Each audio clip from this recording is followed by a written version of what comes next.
He who seeks to deceive will always find someone who will allow himself to be deceived. This line, written over 500 years ago by Niccolò Machiavelli in The Prince, echoes louder than ever in the world we live in today. From clickbait headlines to political propaganda, deepfakes to corporate greenwashing, deception has become not just a tactic, but a currency.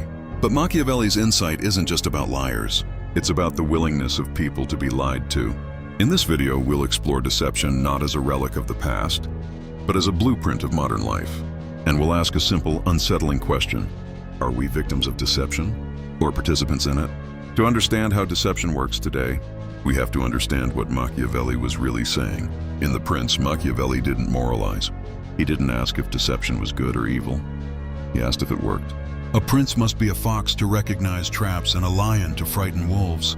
Translation: to survive in power, you must appear virtuous, even if you are not. What matters is the perception of truth, not truth itself. In chapter 18, Machiavelli says, "Everyone sees what you appear to be. Few experience what you really are." He explains that deception, when used strategically, is not a betrayal of leadership. It's a tool of it.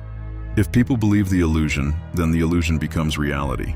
Now ask yourself, how many times have we fallen for the illusion? Let's start with the obvious: politics. From campaign promises that vanish after elections, to media-controlled narratives that shift public opinion, deception is the oxygen of modern politics.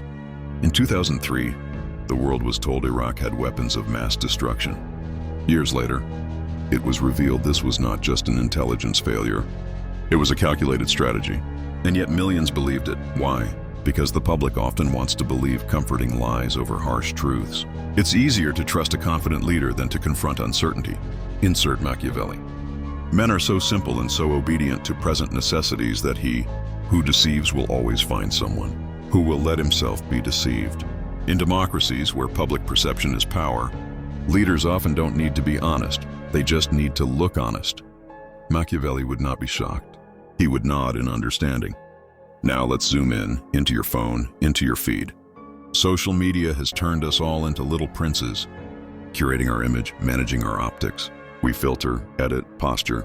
We sell a life that isn't real, but gets likes. We become masters of appearance, even as we lose touch with authenticity. But here's the twist. We don't just deceive others, we start deceiving ourselves. We compare our lives to others' highlight reels. We know it's fake, but we feel inferior anyway. Machiavelli again. The great majority of mankind are satisfied with appearances, as though they were realities. Even influencers who preach realness do it for engagement. Vulnerability becomes performance. Honesty becomes strategy. In this digital court of likes and follows, we're not ruled by truth. We're ruled by illusion. Next stop, the corporate world. Companies now market themselves as ethical, green, and inclusive. But how much of it is genuine? Fast fashion brands promote eco-friendly lines while dumping waste in the global south. Oil companies run ads about renewable energy while lobbying for fossil fuel subsidies. Welcome to the age of greenwashing, when a company spends more time marketing sustainability than practicing it. Why do we fall for it? Because we want to feel good about our choices. We want to believe we can consume without consequence. Machiavelli would say, the corporation plays the fox, offering the illusion of virtue, because the consumer plays the fool, willing to be soothed rather than challenged. Here's where things get uncomfortable. If deception is everywhere, from politics to products to personalities, why don't we resist it more? The answer is psychological, cognitive dissonance, confirmation bias, tribalism. We often choose the lies that make us feel secure, aligned, or superior. We accept falsehoods that validate our identity and reject truths that threaten it. Machiavelli didn't have a degree in psychology, but he knew this about people. Men are more ready to offend one who desires to be loved than one who desires to be feared. Leaders, whether political, religious, or social, know how to offer what people want to hear. The lie becomes a form of comfort, even communion. Now you might be thinking, so, should we just accept deception as the cost of survival? No. Machiavelli didn't celebrate deception, he analyzed it. His goal wasn't to create monsters, but to unmask them. The danger today is not just being lied to, it's becoming numb to it.